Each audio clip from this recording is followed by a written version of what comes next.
Bonjour à tous, bonjour à toutes, bienvenue dans Tailgate, le podcast 100% NFL, non pas du tout, le podcast 100% D1, et voilà, et il fallait bien qu'il se rate.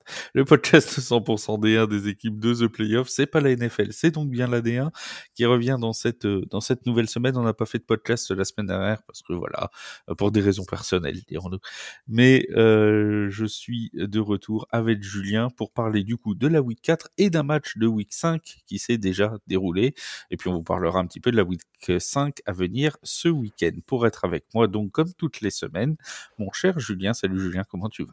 Salut Flav, ça va bien et toi? Eh ben ça va très bien. Du coup, on n'a pas 6 mais 7 matchs à débriefer. Du coup, on a gagné en bonus. Tu vois, c'est le petit match en avance. Alors je l'avais même pas vu venir.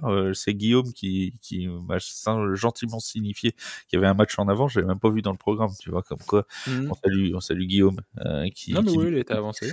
Oui, il a été avancé. Je vais même pas demander Dans la la raison. D1, on La vous sort raison? un calendrier, mais il faut Bon, être c'est prêt pas à grave. avoir des matchs avancés Oui, ou... oui. Bah, il y aura d'ailleurs des matchs aussi retardés parce qu'on Ah rappelle bah que ouais. la conférence Sud n'a pas joué la deuxième journée pour des raisons d'intempéries.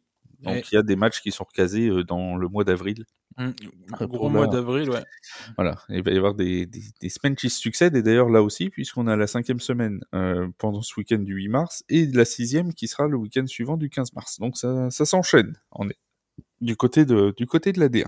Alors on va commencer par le Sud parce que c'est là qu'il y a eu ce fameux match avancé de la 5e journée. On va parler des deux équipes qui se sont affrontées et de leur week 4 également, en commençant, si tu le veux bien, par ceux qui trônent sur la conférence Sud, les Ours de Toulouse qui continuent leur sans faute.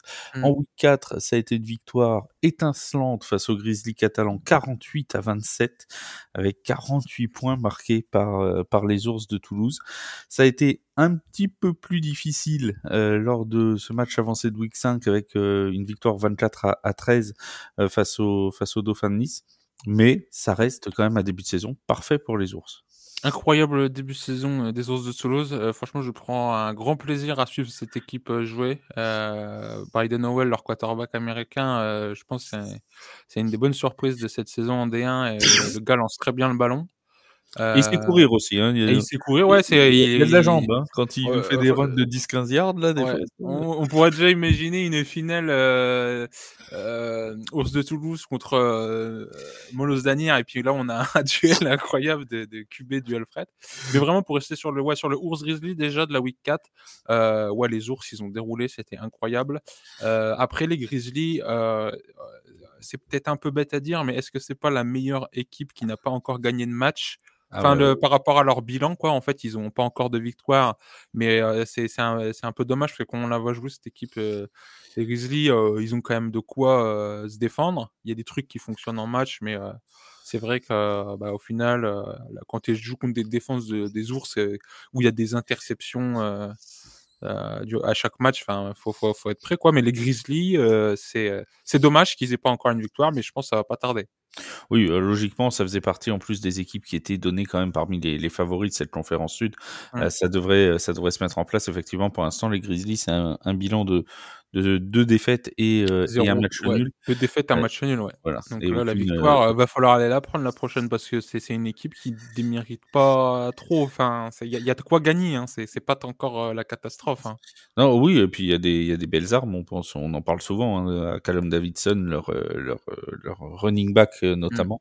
Donc voilà, c'est vrai qu'il y a des belles armes. Il faut que tout se mette en place du côté des Grizzlies pour réussir à C'est vraiment passer la défense, quoi, là. à passer ce petit pas en plus, et sans doute qu'une fois que la machine sera lancée, ça ira beaucoup mieux du côté de Perpignan.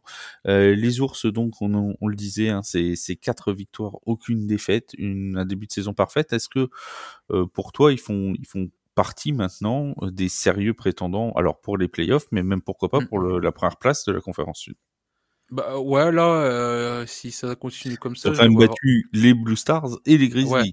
Ouais, non, mais là, je les vois à ce rythme-là, je les vois vraiment terminer premier de la conférence Sud, et puis j'espère encore jouer encore mieux à niveau playoff et pourquoi pas rêver d'une belle finale déjà, enfin, c'est d'aller loin. Mais c'est vrai que c'est vraiment une équipe qui a un football très complet, attaque, défense, special team, il y a des turnovers, il y a quand même quelques trucs à corriger pour polish tout ça, mais c'est une équipe qui est franchement très agréable à avoir joué et qui domine sa conférence pour le moment. Ouais, donc pour l'instant, tout se passe bien. Alors, dans l'autre côté du spectre, si j'ose dire, on a les Dauphins de Nice, qui eux sont à 0-4, 0 victoire, 4 défaites. Il y a eu un match en week 4 qui a été très très compliqué du côté de Marseille. Aucun Mmh. point marqué, le quarterback qui se blesse. 27-0. Ouais, 27-0 pour les Blue Stars, qui ont d'ailleurs, à cette occasion, été chercher leur première victoire de la saison. On reparlera un petit peu de Marseille juste après. Mais les Dauphins de Nice, donc, ils sont à 0 victoire, 4 défaites. Il y a quand même eu du mieux dans cette dernière défaite face aux Ours de Toulouse. Bah, Offensivement et défensivement, c'était quand même un poil mieux. ouais, dans le match contre Marseille, il y avait encore, je trouve beaucoup des erreurs des matchs précédents, surtout en special team et puis, globalement à balancer pas mal de turnovers et avoir des flags et c'est vrai que dans le match contre, les Ours, il y avait du répondant, c'est donc, on peut dire quand même qu'une équipe comme les Dauphins qui a beaucoup de choses à corriger à rivaliser contre, celui qui dirige la conférence, mais il n'empêche que ça te permet pas encore de gagner des matchs. Mais je tiens à souligner là dans ce match, contre les Ours, la super performance je trouve de Romain Timir, qui est un jeune receveur, chez eux, c'est le numéro 40. Il fait vraiment un sacré match. Mais comme on le disait en fait dans le match de Marseille, en week 4, il y a leur quarterback américain Kenny Freeman qui se blesse. Donc là, c'était Sullivan Silverio qui joue receveur, mais qui peut également jouer QB, Qui était le qui QB l'an dernier, hein, ouais, ou là, des de toute façon, donc, il a l'expérience, mais c'est vrai que bon, on peut imaginer sur la planification de la saison et tout, c'est toujours du game management à se réadapter peut-être d'une semaine à l'autre. Mais globalement aussi, Sullivan, lance bien le ballon dans ce match. C'est genre un peu le même discours que contre les Catalans, mais en mode, c'est un peu plus la panique du côté des Dauphins, dans le sens où là, on pourrait, être à quelques matchs d'une situation très critique, quoi, chez eux, quoi. Oui, ah bah clairement il faut gagner rapidement. Alors là, eux, bon la phase aller est entre guillemets terminée si on exclut cette deuxième journée qu'ils n'ont pas pu jouer pour des raisons Mmh. climatiques. Mais la deuxième journée qu'ils n'ont pas pu jouer, c'est contre Mmh. les Grizzlies catalans, hein. Donc là aussi il y a danger. Oui. La prochaine journée, la sixième, donc pas celle qui aura lieu ce week-end puisque eux ont déjà joué leur match en avance de la cinquième journée. C'est Iron Mask. Ce sera contre les Iron Mask à domicile. Ça va être Incroyablement menaçant. ça va pas être simple pour les Oui. Dauphins. C'est pas gagné. Voilà, c'est pas Non, non, gagné. c'est pas gagné, ouais, c'est là, la saison pour le dauphin, c'est un défi de chaque jour jusqu'à la fin de la saison, hein. C'est un. D'ailleurs, on va en parler, tiens, des Iron Mask, puisqu'on est en train de parler d'eux. Mmh. Ils ont fait un match de week 4 un petit peu particulier. On se disait que Ouais. contre les Argonautes à domicile, bon, ça, il y avait plutôt les clés normalement pour que ça se passe relativement bien, sans vouloir aucunement porter offense à nos amis d'Aix-en-Provence. Et pourtant, ça a été très très difficile pour les Iron Mask. Une victoire 35-34 dans un match Mmh. où ils ont été pardon menés au score assez net. Je crois que c'est 28-7. Ils ont été menés. Oui, il y a un moment, il y a 28-7. 28-7. Et là, tu peux te Ouais. dire: «OK, c'est leur 28-3 de la NFL à eux, il faut le remonter». C'est ça. Et voilà, les gars, faut s'accrocher. 28 Heu, à 7 dans le troisième quart-temps, hein, ouais. donc on était dans le troisième quart-temps et puis bah, les Canois qui sont revenus 14-28, puis qui ont marqué un touchdown, puis qui ont égalisé, qui sont passés devant et il y a quand même eu un dernier touchdown des Argonautes. Ils ont pris la décision de convertir à 2 points, une décision qui a été manquée et Mmh. du coup ils ont perdu. Ça a été un vrai bon match de foot US. Mais c'est vrai que ouais, non, c'est un super match, allez voir le highlight si vous pouvez, hein, c'est un régal. C'est Allez-y, c'est gratuit. Oui, c'est gratuit. Les matchs sont C'est super cool à comme ça suivre. Désolé, je c'est comme ça qu'on vend la D1 nous, c'est Ouais, non, non, gratuit. mais alors franchement, non, non, c'est pareil, il est incroyable ce match à voir. La très belle remontée des Iron Mask, qui ont rien lâché, alors que justement en face, il y avait le 20 et le 6 là des Argonautes qui leur envoyaient des trucs, c'était incroyable. Mais comme on dit, il y a un extra point à un moment qui est bloqué par les Iron Mask et c'est ce qui fait un peu la différence sur le score final où quand les Argos ils tentent la conversion à 2 points, il y a 34-35. Bon bah si t'es à 35-35, tu vas jouer juste peut-être une conversion à 1 point. Donc il y a ce truc-là qui fait très mal à ce moment-là du match. Est-ce qu'ils auraient pas dû, entre guillemets, assurer le match nul? Bah, en fait, vu qu'en saison régulière, il y a pas de Ah prolongation, bah non, c'est match nul. on préfère pas prendre, je pense des fois des matchs nuls. Bon, ça sera C'est un choix. c'est un choix. Donc oui, je me suis posé la question aussi à ce moment-là. Bon bah, sinon c'était la victoire, hein, donc ça aurait été aussi un très bon bilan Et oui, pour eux, quoi. et oui, mais c'est ça le truc, c'est Et que surtout que, bah, les Iron Mask, là, super match, de Yanis Paulin encore une fois. ouais, Je vais vous sortir ses stats. ouais. 22 courses, 116 yards, de touchdown. Il fait aussi, une énorme réception à un moment. En Ah, fait, il y a oui. 2 gros drives justement quand les Iron Mask ils remontent, où il y a un et les 2 vont faire touchdown. Il y a un drive, c'est quasiment Yanis Paulin qui fait tout parce qu'il fait il fait un kick-off return, je crois, ou un punt return. Après, il fait réception et course et touchdown C'est à et 27 qui fait une énorme réception de ouais. quasiment 50, Et 40 pareil, ou un de leurs receveurs qui fait la même chose, c'est, Timothée Labarrière, qui a 3 réceptions, 76 yards, un touchdown et je crois pareil il a un énorme return, il fait des énormes réceptions, il met le touchdown donc c'est une attaque qui a rien lâché et qui a eu des playmakers, quoi. ouais. Du côté des Argonautes, il y a Dominique Hernandez-Thompson Ouais, Thompson et qui a Alexandre marqué, Animel, je crois. ouais, qui a marqué un doublé, me semble-t-il. Enfin bref, c'était un vrai beau match Ouais. offensif et c'est quand même plutôt porteur pour cette équipe d'Aix-en-Provence. Alors, Ouais. dans un sens, il va falloir quand même se remettre du traumatisme d'avoir perdu cet avantage de 21 points, parce que c'est toujours dur dans les têtes de se dire que tu avais 21 points d'avance, tu avais le match en main Ouais. et qu'il t'a échappé. Mais dans un autre sens, on peut se dire aussi que les Argonautes ont été en grande difficulté pendant la saison 2024, là, ont déjà une victoire au compteur et contre les Iron Mask, ont fait jeu égal, voire même ont dominé pendant une bonne partie du match. Mmh. Sur le principe, si on arrête le match au troisième quart-temps, je sais ça n'est pas le cas, mais si on arrête le Mmh. match au troisième quart-temps, on aurait dit que c'était une performance aboutie. Oui, non, complètement. Ce que je dis là justement, c'est que leur défense en première mi-temps, aux Argos, elle arrive quand même à maîtriser, le jeu de course de Yanis Paulin.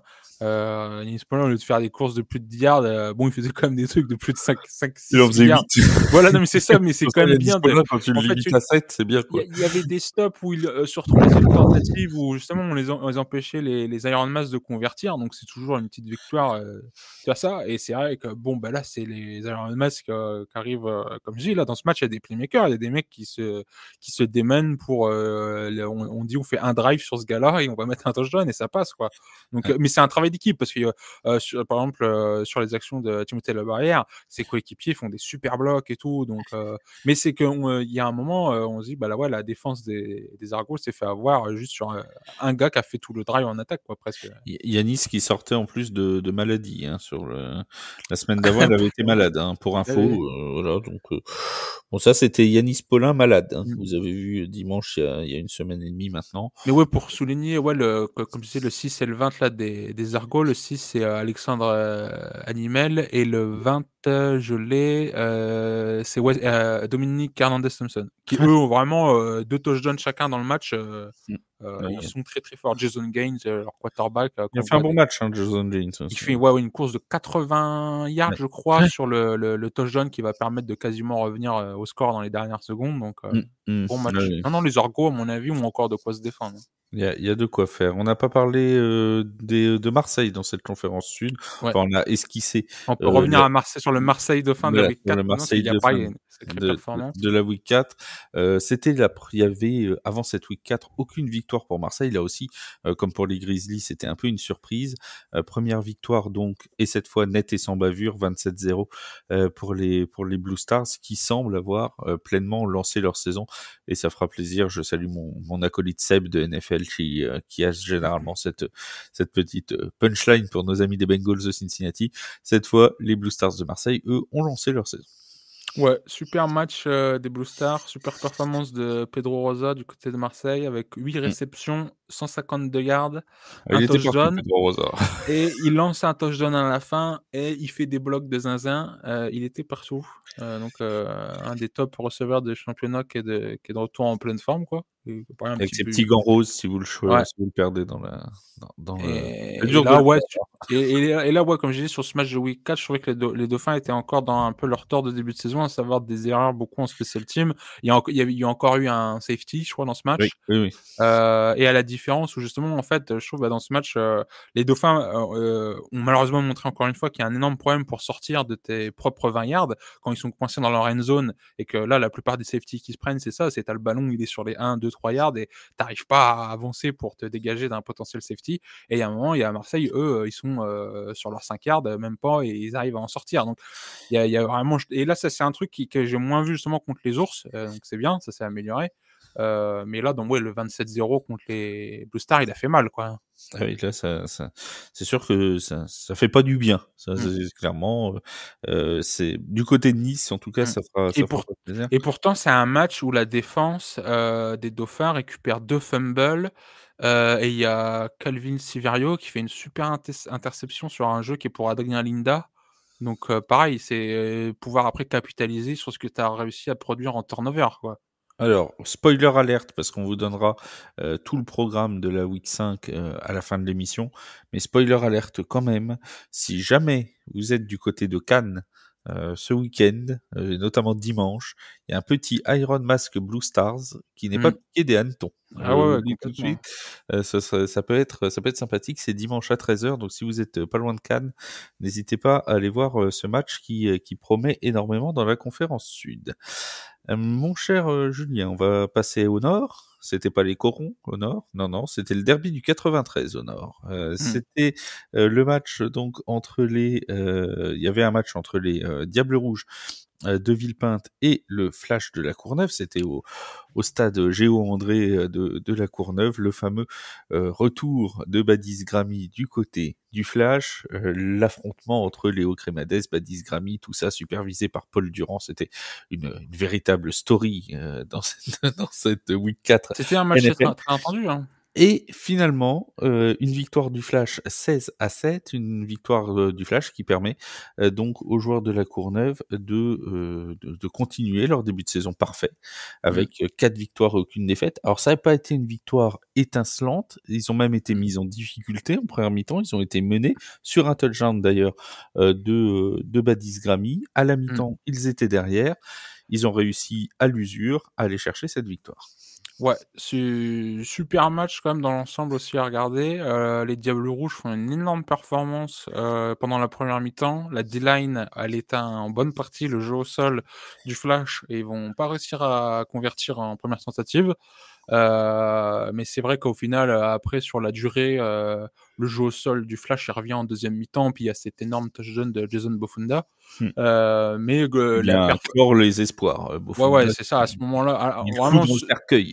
malgré voilà, petit score 16-7, mais en fait, qui permet aussi au Diable Rouge d'avoir un match, défaite encourageante, le mot ce serait ça. En fait, tu Et as peut-être perdu, mais tu as montré que tu pouvais, faire un gros football contre une équipe en plus, qui lâche rien et en fait, ils ont pas eu un bilan qui s'est aggravé sur la fin du match, à dire: «Ouais, on a mangé 30 points entre le fin de 3e et 4e» et au final, tu sauves le match et mais c'est vrai que même en attaque, le bilan était pas mauvais, hein. Il y a eu des bonnes choses de produites par l'équipe. Je pense notamment à leur 2 receveurs, le 12 Hugo Schwartz et le 85 Yohan Go. C'est des cibles maintenant que Badis, il va aller trouver régulièrement pour lancer ses ballons et le jeu au sol avec mérite 0, qui est du excellent moins running back, ouais, ouais, ouais, mais super running back, mérite 0 et donc là, ils ont un rythme offensif qui arrive à s'établir et contre en plus, tu vois, une des top def, équipes du championnat, quoi, donc c'est pas mal pour ces Diables Rouges. Alors j'ai un peu l'impression que ce match-là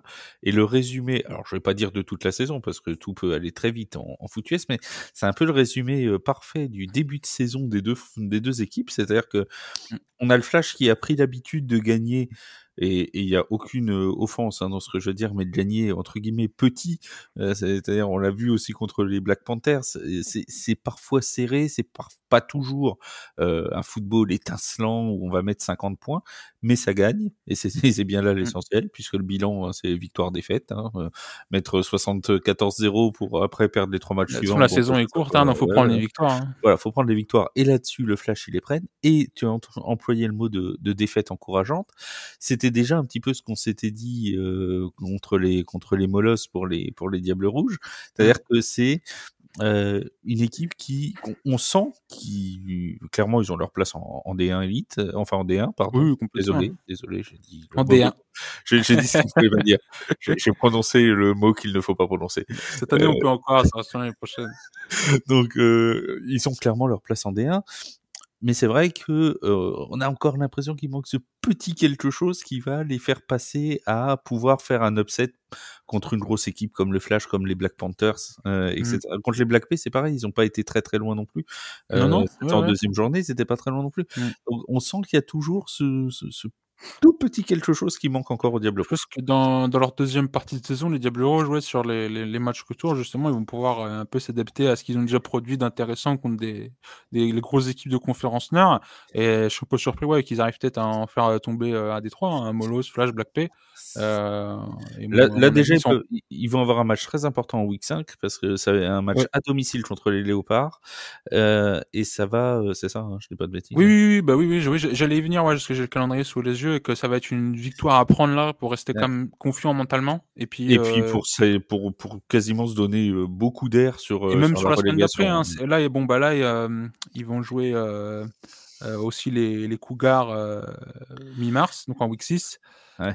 Et ils se retrouvent avec un Black P fin mars en week 7. Donc voilà, il y a 2 semaines à prendre intéressantes pour les Diables Rouges avant d'enchaîner à nouveau sur les grosses teams de conférence Nord. S'ils gagnent Léopard et Cougar, logiquement déjà le maintien sera en très très très bonne voie pour les Diables Rouges parce qu'il faudrait que les Cougars aillent chercher 3 victoires pour éventuellement les embêter. Ça me semble assez compliqué dans l'état actuel des choses. D'ailleurs, tiens, non, on va pas parler des Cougars tout de suite, on va rester sur les matchs de samedi. Les Black Panthers de Thonon-les-Bains, bon, je pense que le résumé va être vite vu. Ouais. Contre les Léopards, 45-0. Malheureusement, il n'y a pas grand-chose à dire parce que les Léopards de Rouen avaient encore une fois Nicolas une pluie, un match qui finit dans la boue. Enfin, si vous voulez un match de football cliché dans la boue, allez voir le match parce que c'est des courses dans la boue. Ils ont pris une sauce. Les uniformes sont tout marrons à la fin. Mais non, juste pour dire aussi, Nicolas Kremer était encore absent. Donc là, c'était le backup, le receveur numéro 7. Pareil, j'imagine que pour Rouen, quand un effectif qui a déjà largement changé, et en plus, là, sur plusieurs matchs, tu n'étais pas avec ton QB1 contre les Black P chez eux, dans un match où il pleut. Voilà. Et ça commence à faire beaucoup de facteurs pour réussir à aligner ton plan de jeu. Et malheureusement, il n'y a pas grand-chose à dire de positif pour l'instant du côté des Léopards. On espère que ils vont peut-être réussir à prendre de court une équipe comme les Diables Rouges la semaine prochaine. Tu peux jouer aussi un peu sur ça. Les Diables Rouges, eux, il faut qu'ils gagnent pour un peu être confiants mentalement sur le reste du calendrier. Et tu pourras aller chercher un match comme ça. Donc les Léopards, ça va être, on s'attend à une victoire surprise, peut-être contre n'importe qui, mais les matchs à leur portée, c'est contre Diables Rouges et Cougars. C'est ça. Et leur mini championnat, c'est contre Diable Rouge et Cougar. On a vraiment l'impression là dans cette conférence Nord qu'on est sur 2 mini championnats. D'un côté le Diable Rouge, Léopard, Cougar, et de l'autre côté le Molos, Flash, Black Panther. C'est un petit peu moins le cas pour l'instant dans la conférence Sud, notamment dû au fait que les Grizzlies n'ont toujours pas gagné, que les Argonautes ont déjà gagné, que les Marseillais n'ont gagné qu'un match. Bref, c'est un petit peu plus confus. Dans la conférence Sud, on a vraiment l'impression au Nord que il y a deux blocs qui sont en train de se séparer. D'ailleurs, en parlant de blocs qui se séparent, une preuve encore le dimanche lors de cette week 4 avec le match entre les Cougars et les Molosses. Bon voilà, quand 2 blocs qui se séparent s'affrontent, ça donne 30-0 pour les Molosses à l'extérieur. Là encore, un petit peu comme le 45-0 des Léopards, pas grand chose à dire. Il y a eu du changement du côté des Cougars dans le coaching staff, etc. Bon, ça n'a visiblement pas eu l'effet escompté. Non, les Cougars, comme tu dis, là il y a eu des changements d'opérés chez les coachs. Il y a quand même encore aussi des absents dans l'équipe chez les joueurs, donc on joue pas avec l'effectif encore au top, mais il y a quand même l'attaque au sol qui est un peu intéressante des fois, je trouve. Il y a des choses à aller faire, mais justement là dans le match comme ça aussi, il y a beaucoup de turnover et Ouais. c'est non, les Cougars là, ça fait quoi? Ça fait 2 ou 3 matchs qu'ils mettent pas de points? Je sais 2 sûr, mais Alors, sinon ça fait je pas 3. vérifie. Je Je vérifie. ouais, je alors sûr c'est 2 parce que je crois que la semaine dernière non plus ils ont Oui, la pas mis de semaine points. d'avant, ils en avaient pas mis, oui, Et ça c'est sûr. ah bah non, celui d'avant, ça devait être contre les Diables Rouges, donc il y avait eu des points, je crois, il y a 3 semaines. Mais bon, voilà, Oui, tu ils pas en a bah, alors ils en avaient mis 2. Le premier match, c'était contre les Diables Rouges. Ils oui, en donc il y avaient a eu 2 mis 2 points. sur un, tu sais, sur un coup de pied bloqué. Oui, et après, c'était Après, ils contre en avaient mis qui? 21 contre les Léopards. Oui, le Après, Léopard, ouais. en journée 3, ils en ont pas marqué, ils ont pris Non, non, 56-0 par les Black Panthers. En journée 4, ils ont perdu 30-0 contre les 3-0. Ouais, Rebels. donc bon, là, voilà, ça fait Là, ils 2 sont sur matchs où un tu mets 86-0 sur les 2 derniers matchs. voilà, et voilà, 86-0, donc c'est catastrophique, hein, donc Je là, rappelle, tu ils joues jouent le flash, hein, dimanche.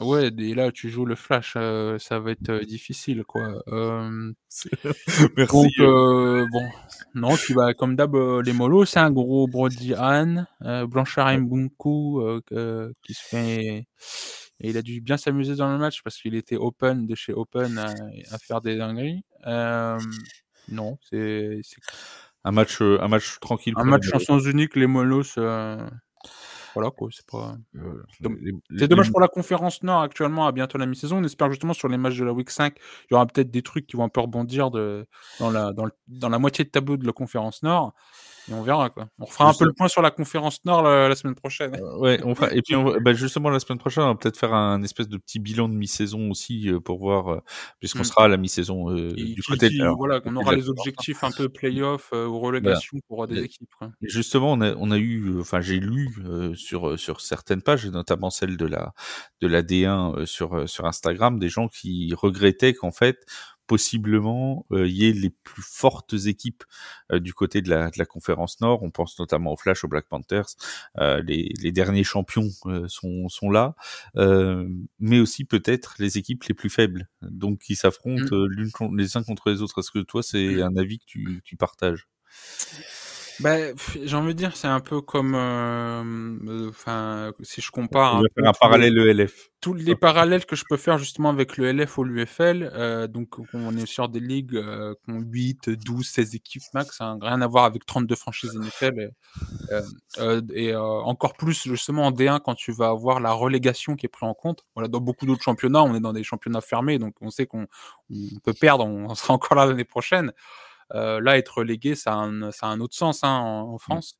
Donc non, dans la conférence Nord, bah, c'est comment l'expliquer? C'est dommage, peut-être pour les fans, les gens, les joueurs et tout, mais c'est aussi, je pense, c'est tu ne peux que progresser en jouant aussi des bonnes équipes, c'est pas parce que, c'est la catastrophe que c'est pas le moment, en fait, de rebondir et comme on le dit souvent en football américain, de prendre un match après l'autre pour trouver la solution, le déclic. Ouais, Heu, puis l'avantage, il y a un momentum à retrouver. ce qui est «bien» entre guillemets, c'est que tu auras toujours, dans la semaine des matchs intéressants, puisque, comme on l'a expliqué tout à l'heure, sur la conférence Nord, on a vraiment l'impression d'être sur 2 mini championnats. Donc il y a Mmh. forcément un moment, soit 2 équipes de la première partie du tableau qui va se jouer, soit, pour le maintien, un affrontement direct qui va avoir lieu entre 2 équipes. Donc Mmh. il y a toujours un intérêt, en fait, quelque part. Après, c'est sûr que c'est pas toujours, le plus beau match qui soit, mais je veux dire, si on prend le Cougar Léopard qui a eu lieu il y a quelques semaines, c'était un match qui était quand même, qui était serré, qui était, Mmh. voilà, Complètement. qui était, important pour le maintien. On avait reçu Arthur Tuntier, Mmh. derrière. Voilà, c'était, c'est ce genre de match qui font aussi, bah, c'est de l'indécision. Alors c'est sûr que, on s'attend pas toujours à ce que les Cougars battent le Flash ou les Black Panthers, quoique l'an dernier, on rappelle que la seule victoire des Cougars, c'est contre le Flash, hein, donc c'est Ouais. toujours possible. Mmh. Mais c'est vrai que on a ce côté peut-être, qui parfois est frustrant parce qu'on se dit: «Voilà, il y a 45-0, il y a Mmh. 56-0». Bon, très bien, mais il y a toujours, un moment ou un autre dans le week-end, un peu d'intérêt. Mmh. Voilà. Ouais, non, non, c'est faut pas. Il faut pas give up sur le fait que la conférence Nord, il y aura à dire: «Ah bon, bah, c'est OK, il y a que 3 équipes qui dominent et le reste, bah, on oublie un peu». Non, non, justement, c'est des équipes qu'il faut qu'ils prennent leurs matchs les uns après les autres. Là, les Cougars, si on prend le calendrier, ouais, c'est Cougar Flash, après c'est, Cougar Diable Rouge, et après on a Cougar Léopard. Donc en fait, il y a toujours l'opportunité de dire, on va chercher une victoire, bientôt, mais bon, bah, ça dépend comme plein de choses, hein. C'est l'AD1, il y a des absents, il y a des problèmes de coach, enfin tout peut arriver donc Ça peut, oui, il suffit d'une vague de blessures dans une équipe et ça te renverse complètement oui, le cours de la saison, hein. oui, Et on le oui. souhaite pas évidemment Non, pour non, personne. les Diables Rouges là, malgré, enfin pas mal, bah, genre malgré mais rien à voir, mais par exemple, ont déjà eu beaucoup d'ajustements à faire sur la ligne offensive. Je sais qu'il y avait un moment en début de saison, ils avaient des absents dans la ligne et là, je crois que pour le flash, ils étaient revenus. Donc imagine si tu as pas ta ligne là contre le flash, ils font peut-être pas un 16-7 quoi. Donc Ouais, non. Et puis il faut rappeler quand même que pour les Cougars, tout n'est pas perdu puisque, les Léopards et les Diables Mmh, Rouges n'ont qu'une seule victoire, hein, pour l'instant dans cette, mmh. dans le championnat. Il J'ai leur reste à jouer l'une et l'autre équipe, donc il y a mmh. largement encore de quoi faire. Déjà, ce qui est un peu dommage, c'est qu'au final, là, dans tous les matchs où on a des shootouts, avec, les équipes, qui n'inscrivent aucun de points, c'est que l'équipe en face a tendance à sortir le backup, tôt dans le 4e Ouais, quart-temps. ouais. Donc au final, après ne pas surtout là, bah, justement là dans le Cougar Molos, le backup de Bordian, il s'est fait plaisir, il a eu du temps de jeu. Pareil chez les ours, donc Ouais. bon, c'est au moment où il y a le backup, il faudrait juste dire: «Ouais, bah, on va peut-être essayer d'aller l'intercepter, et de faire un truc Mmh. et de récupérer le ballon», enfin mais C'est il y a des bons backups français comme, je vous avais fait la présentation des QB, il y a un épisode, il y a des bons backups en D1. L'occasion pour moi de rappeler que vous pouvez, si vous n'avez pas entendu cet épisode avec notamment la présentation de tous les quarterbacks, c'est dans le Mmh, Tailgate D1 de la semaine 3, et vous oui. pourrez également apprécier l'ancienne université de notre ami Brodian à cette Non. occasion. Voilà. Nous ne vous en disons pas plus pour ceux qui n'ont pas encore entendu, on ne va pas divulgacher le plaisir. Nous allons donner le programme de cette week 5 qui s'annonce. Alors il y a déjà, on le rappelle, un match qui a été joué, hein, dans la Ouais. conférence Sud. Du côté de la conférence Nord, alors c'est assez étalé sur cette semaine. On aura samedi à 17h le match entre les Diables Rouges et les Léopards, ce sera du côté de Villepinte. À 20h, le choc de cette conférence Nord pour cette semaine entre les Molosses d'Asnières-sur-Seine et les Black Panthers de Thonon-les-Bains. J'en Sacré profite pour choc, hein. dire que normalement, The Playoff sera sur place aussi bien à Villepinte et à Asnières-sur-Seine. Donc comme ça, vous aurez du contenu sur The Playoff sur l'AD1. Évidemment, en parlant de contenu sur l'AD1, n'oubliez pas aussi de suivre l'Afterfoot US, de suivre Waik, de suivre Bijack TV, de suivre Julien sur Spring Football News. Bref, de suivre tout le monde, comme d'habitude. Et dimanche, à 14h, les Cougars, donc, contre le Flash de la Courneuve. Ça, c'est pour la conférence Nord. Du côté de la conférence Sud, donc, il y a déjà un match qui a été joué entre les Dauphins et les Ours de Toulouse, c'était la semaine dernière. Ce samedi à 19h, les Argonautes reçoivent les Grizzlies catalans. Et ce dimanche à 13h, le match entre les Iron Masks de Cannes et les Blue Stars de Marseille. Juste avant de refermer ce podcast, rappelez deux choses. La première, c'est que tous les matchs sont visibles gratuitement sur simple inscription sur la plateforme fffa.tv. C'est gratuit, c'est facile d'accès et vous pouvez admirer votre équipe favorite. Il y a même un petit chat si vous voulez interagir, Mmh. notamment avec les commentateurs. N'hésitez pas à l'utiliser et à aller découvrir cette plateforme si vous ne l'avez pas déjà faite, parce que c'est vraiment un très très bel outil entièrement gratuit, nous le rappelons. C'est motivant, hein, le gratuit. Hein, t'as vu, j'ai rappelé 3 fois. T'as vu, c'est gratuit, c'est gratuit, c'est gratuit, c'est gratuit. C'est pas la fédération qui m'a demandé de le rappeler, mais je le rappelle, c'est gratuit. Et toi, mon Julien, tu voulais faire un petit coup de projecteur très Ouais. rapide sur un site. Bah, c'est vrai qu'avec, le podcast déjà on essaye d'amener un peu, bah, de contenu sur, la D1 et puis de proposer quelque chose, pour ceux qui regardent les matchs, les highlights, les news et qui en veulent Noël encore plus. Bref, mais c'est vrai qu'on essaie aussi de vous sortir des stats. C'est pas toujours en fait facile de sortir des stats à temps en fait quand on fait les podcasts. Là, c'est plus facile parce qu'on le fait une semaine après. Mais... Voilà, là on le fait une semaine après, donc c'est beaucoup plus facile. Et donc je voulais souligner le travail du site fandefootus.fr. Si vous connaissez pas ce site, allez-y, fandefootus.fr, tout attaché. C'est un site où vous allez retrouver beaucoup de stats de beaucoup de ligues en Europe. Et donc si vous voulez des stats sur les joueurs de D1, allez-y, c'est un très bien beau site, très bien organisé. Et mis à jour très, ouais. très souvent. Hein. Je C'est félicite la vraiment... personne qui est derrière, parce que ça nous permet de citer des sources, justement d'avoir des stats sourcées et de sortir un peu des chiffres pour accompagner le podcast, quoi. Et si jamais cette personne qui est derrière le site veut venir un jour dans le podcast pour nous parler de ce site, de ses stats, etc., ce serait avec un très grand plaisir. Donc, il n'hésite pas à nous contacter sur The Playoff FR, nous envoie un petit message privé et on trouvera un moment pour en discuter avec lui. On essaiera peut-être justement, pour après la week 5, au pire, on se fait ça justement pour le débrief de la week 5, avoir peut-être un classement de mi-saison, tu vois, peut-être des receveurs, des QB. Oui. On essaiera de vous faire un truc sur les stats, ça pourrait être intéressant. Nous allons faire ça. C'est une très bonne idée, mon Julien. Comme d'habitude. Je ne suis pas sûr. Il n'y a que des bonnes idées ici. Oui, c'est ça. Et oui, Jamy, c'est ça qui est bien. Bon, les amis, nous nous disons à très vite. Alors pour la D1, donc ce sera ce week-end, mais d'abord pour la NFL, puisque je serai dès demain avec Seb, avec Yaya et avec Vince pour débriefer la FC Nord et la NFC Nord. On est dans le grand débrief de la saison 2024, point cardinaux par point cardinaux après le Sud la semaine dernière. Nous allons donc faire le Nord cette semaine avec mon Yaya, mon Seb et mon Vince qui seront tous les trois avec moi. Ça sortira jeudi matin sur toutes vos plateformes d'écoute. Merci à tous de nous avoir écoutés. Un grand merci Julien d'avoir été là. Un merci donc à tous ceux qui font vivre la D1 en France. Et on se retrouve dès la semaine prochaine pour parler à nouveau de notre championnat de France. Salut tout le monde. Salut tout le monde.